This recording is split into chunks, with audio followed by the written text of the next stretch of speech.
औज़ुबिल्लाहि मिनश्शैतानिर्रजीम बिस्मिल्लाहिर्रहमानिर्रहीम आमन्तु बिल्लाहि व रसूलिही हुवल अव्वलु वल आखिरु वज़्ज़ाहिरु वल बातिनु व हुवा अला कुल्लि शैइन अलीम। रब्बि इश्रह ली सदरी व यस्सिर ली अमरी वहलुल उक़दतम मिन लिसानी यफ़क़हू क़ौली। मौजूद नाज़रीन, भाइयों बहनों बुज़ुर्गों, अस्सलामु अलैकुम।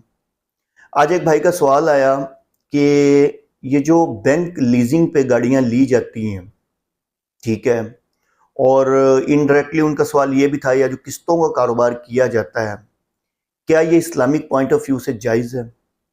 बहुत प्यारा सवाल है आपका भाई।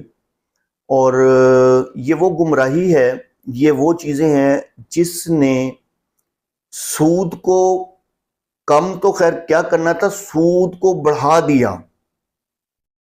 मैं आपको उसकी कुछ एग्जांपल्स देता हूँ। उम्मीद करता हूँ कि अल्लाह ने चाहा तो इंशाल्लाह आपको बात समझ आ जाएगी। देखें, अगर अगर फॉर एग्जांपल हम इसको यूं ले लेते हैं, क्योंकि नबी पाक सल्लल्लाहु अलैहि वसल्लम की ज़िंदगी से, उनकी मिसालों से हमें कहीं भी उधार के कारोबार का या उधार चीज़ देने पे, पैसे ऊपर लगाने पे, या उधार जो यानी कि बिजनेस करना जो है, ये हमें कहीं से भी नहीं मिला। देखें, पहले तो एक बात समझ लें कि किसी भी चीज़ में अगर दो कीमतें शामिल हो जाएंगी तो वो सूद में शामिल हो जाएगा। अब हम इसको यूं समझते हैं कि फॉर एग्जांपल ये मेरे पास माइक है, यहां लगाया हुआ मैंने, इसकी कीमत फॉर एग्जांपल 500 रुपया है, ठीक है। और मेरा एक दोस्त आता है, मुझे कहता है कि यार ये मुझे बेच दो।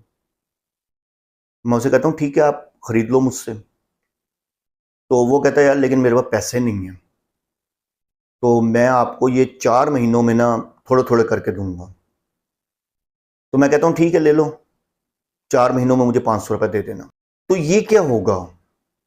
ये होगा कि एज ए एक भाई की मदद करने के लिए मैंने उसको 4 महीने के उधार पे चीज दे दी, लेकिन मैंने 500 रुपए से 1 रुपया ऊपर तो नहीं लिया।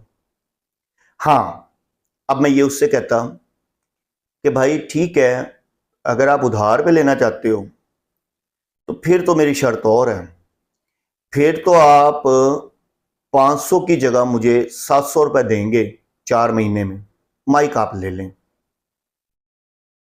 यानी कि मैंने दो कीमतें लगा दी, यानी कि दो कीमतें लगा देना जो है, इस बात को समझें, ये सूद की मद में आता है।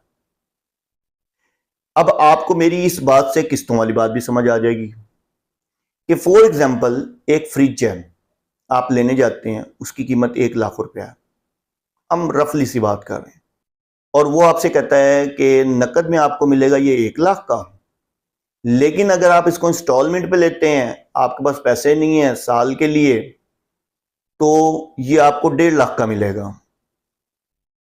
तो पहला सवाल तो मेरा यहीं से शुरू हो जाता है कि एक इंसान ने जब इंस्टॉलमेंट का कारोबार शुरू किया, आप क्या समझते हैं कि जब उसने वो फ्रिज खरीदा तो क्या उसने वो 1 लाख का ही खरीदा होगा? नहीं, उसने तो वो फ्रिज खरीदा होगा ट्रेड रेट पे। यानी कि ट्रेड रेट को समझें कि जिस कंपनी से उसने लिया होगा, उसने प्रॉफिट तो वहां से कमा लिया ऑलरेडी। यानी कि फॉर एग्जांपल उसको वो फ्रिज, 1 लाख का फ्रिज जो है, वो वैसे ऑलरेडी 90,000 का मिला, उसने 10,000 रुपये तो कमा लिए। अब वो 1 लाख का जब दे रहा है, देखें अल्लाह ताला कुरान पाक में फरमाते हैं अक्ल वालों के लिए निशानी है, जब वो नगद 1 लाख का दे रहा है तब भी तो उसमें उसको पैसे बच रहे हैं। अब अगर वो शर्त रख लेता है कि नहीं जी, आप अगर किस्तों पे लोगे, इतने मुद्दत तक लोगे, तो फिर तो मैं आपसे 1.5 लाख रुपए लूंगा, इसका मतलब वो यानी कि मुनाफा दर मुनाफा कमा रहा है, इसका मतलब वो सूद ले रहा है आपसे। बात समझ आई आपको मेरी? देखिए, कोई भी इंस्टॉलमेंट का बिजनेस करने वाला जो है, वो कोई भी जो काम करता है, अब ऐसा तो नहीं होता कि एक चीज की कीमत ही मार्केट में 1 लाख रुपया है, ठीक है, उसने भी 1 लाख का खरीद लिया और 1 लाख का ही बेच दिया, उसको तो कोई मुनाफा नहीं हुआ ना। उसने 90,000 का खरीदा, 1 लाख का नकद में बेच दिया, लेकिन उधार की बात है तो 1.5 लाख का बेचा, तो ये सूद हो गया, ठीक है। अब आप, हमारे यहाँ बहुत सारे उलमा जिन्होंने फतवे दिए हैं, नहीं जी जिन्स तब्दील हो गई, ठीक है, पैसे के बदला पैसा सूद है, जिन्स तब्दील हो गई, लेकिन ये बात हजम नहीं होती। कि जिन्स तब्दील तो हो गई लेकिन वो ऑलरेडी प्रॉफिट कमा रहा है, उस प्रॉफिट के ऊपर वो प्रॉफिट क्यों ले रहा है? हाँ, एहसान के तौर पे, उसकी मदद के तौर पे वो कहता है ठीक है भाई कोई मसला नहीं, तुम 1 लाख का ही ले लो, कोई बात नहीं 5 महीने में पैसे दे देना। प्रॉफिट तो उसको मिल रहा है ऑलरेडी, प्रॉफिट तो उसको ऑलरेडी मिल रहा है। तो ये तो आपको मैंने बिजनेस की मिथ समझाई है कि इसकी मिथ ये है कि ऑलरेडी प्रॉफिट कमाना, प्रॉफिट के ऊपर प्रॉफिट कमाना, तो ये सूद हो गया। हाँ, एज ए एहसान, एज ए मदद आप उसको सेम कीमत में दे देते हैं कि भाई नकद पे इतने में दूंगा और बाद में भी इतने में दूंगा, उधार पे भी इतने में दूंगा। ठीक है, समझ आती है बात, कोई बात नहीं, आप दे दें उधार पे, भाई पैसे नहीं है उसके पास, वो थोड़े थोड़े करके दे देगा, कोई मसला नहीं। अब आ जाती है बात बैंक लीजिंग की। आप ये देखें कि पहले तो आपको ये जानना है कि बैंक जो है वो कारोबार किस चीज का कर रहा है, बैंक किस चीज पे चल रहा है, पैसे के बदले पैसे पे चल रहा है। अब हम आ जाते हैं कि बहुत सारे बैंक्स जो हैं, कोई कहता है जी इस्लामी बैंक बना दिया किसी ने कुछ कर दिया, किसी ने कुछ कर दिया, किसी ने कुछ कर दिया। मिजान है वो जारा का नाम देता है। मैं आपको इसका भी फर्क समझाता हूं। और बहुत सारे बैंक्स जो हैं जब वो आपसे एग्रीमेंट करते हैं, आपको तो इस चीज का पता ही नहीं होता कि वो आपको गाड़ी नहीं दे रहे होते, वो आपको ऑटो लोन दे रहे होते हैं। आप अगर उनका एग्रीमेंट पढ़ें, ये मैं गलत नहीं कह रहा, आप भले जाके चेक करें, वो ऑटो लोन होता है कि जी हमने ये लोन दिया है इसको गाड़ी के लिए। अल्फला हो गया, ये दूसरे हो गए, जितने हो गए वाज़ेह तौर पे उस पर लिखा होता है ऑटो लोन। अब आ जाते हैं कि फॉर एग्जांपल हम उसकी बात को ले लेते हैं कि चलो जी वो गाड़ी ही देते हैं, ठीक हो गया, गाड़ी है जी 20 लाख की, ठीक हो गया, लेकिन जी 5 साल पे देंगे तो हम आपसे 40 लाख रुपए लेंगे, ठीक हो गया। एक तो यहां डबल कीमत लग गई, चलो हम इस चीज को भी फिलहाल निग्लेक्ट करते हैं, 40 लाख की हो गई।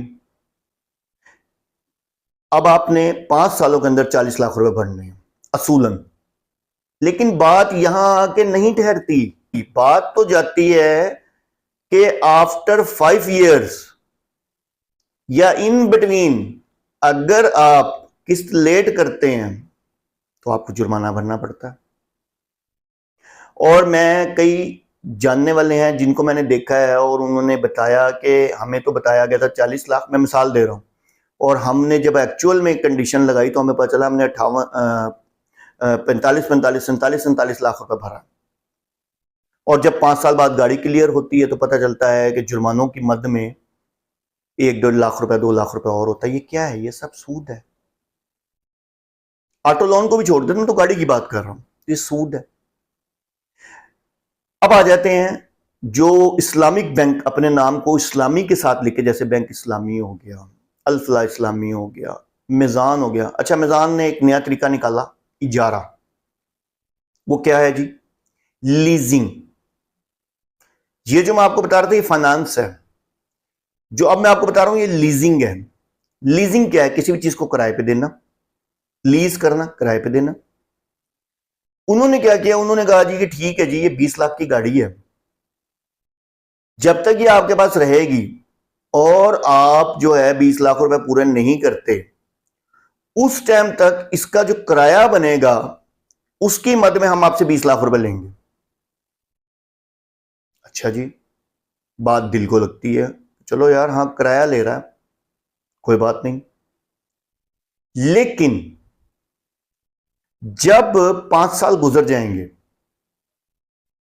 5 साल गुजर गए और कीमत पे हो गई 20 लाख के हिसाब से, अब वो जो किराया है वो पे करता रहा, लेकिन उस वक्त की अमाउंट के हिसाब से उसको जो रिमेनिंग पेमेंट है वो भी देनी होगी। मैं इस बात से, आपकी बात से इत्तेफाक करता हूं इजारा के हवाले से। चलें हम मान लेते हैं, मैं काइलीन में से समझ लें, फाइलीन में से नहीं, लेकिन वो एंड वाली 5 साल के बाद वाली पोजीशन क्या है? इसका मतलब कहानी फिर वहीं खड़ी है, कान यहां से पकड़ लो या कान घुमा के पकड़ लो। और अफसोस तो इस बात पे है कि हमारे मुफ्ती हजरात ने भी इस पे फतवे दिए हुए हैं कि आया कि ये सारा सिस्टम जो है ये बिल्कुल एक्यूरेट है। तो भाई आपका जो सवाल है ना, वो सवाल का जो बिल्कुल एग्जैक्ट जवाब है ना, वो ये है कि बैंक से किसी किस्म का भी लेन देन जो है वो सूद की मद में आता है, क्योंकि बैंक बेसिकली कारोबार ही पैसों का कर रहा है। अब वो सर्विसेज के नाम पे आपसे पैसे ले, अब वो आपसे इजारे के नाम पे ले, अब वो आपसे ऑटो लोन के नाम से ले, आपको गाड़ी दे, आपसे पैसे ले, उसके बाद उस पर जुर्माने लगाए। ये सब सूद है, ये सूद की मद में आ जाता है।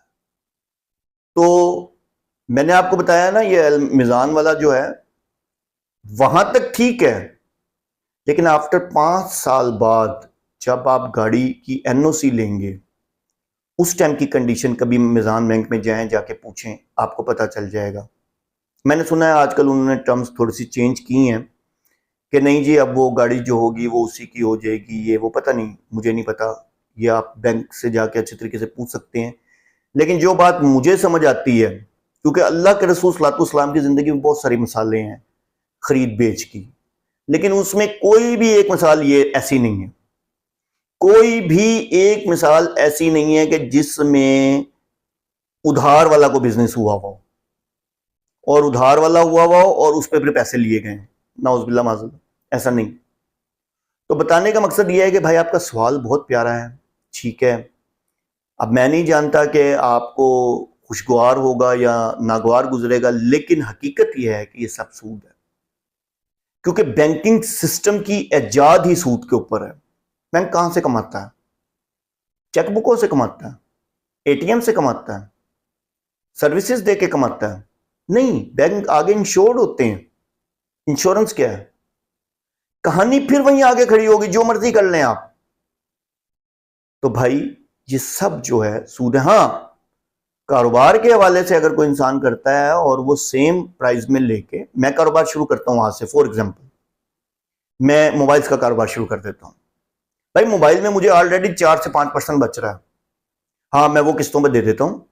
मार्केट में कीमत सेम होनी चाहिए। मार्केट में जी एक मोबाइल जो 50,000 का है, सबकी कीमतें 50,000 है, ठीक है, लेकिन 50,000 पे मुझे 4,000 रुपये प्रॉफिट हो रहा है, मैं किस्तों पे दे देता हूँ। वो गुनाह नहीं है, आपने गलत नहीं किया, आपने किसी पे एहसान किया, किसी पे कोई मोबाइल लेना चाहता है वो नहीं खरीद पा रहा, आपने उसको दे दिया, ठीक है, आपने उस पर मतलब आपने उस पर समझे कि अल्लाह के खातिर एहसान किया। या फॉर एग्जाम्पल अगर आप ये बिजनेस भी कर रहे हैं, आप ऑलरेडी प्रॉफिट कमा रहे हैं, आप जायज प्रॉफिट कमा रहे हैं, ठीक है, लेकिन 4,000 भी कमाएं और 50,000 के ऊपर 20,000 रुपए उस मुद्दत के टाइम के लिए लें, तो ये सारा सूद है भाई। तो इससे बचें, सूद से बचें।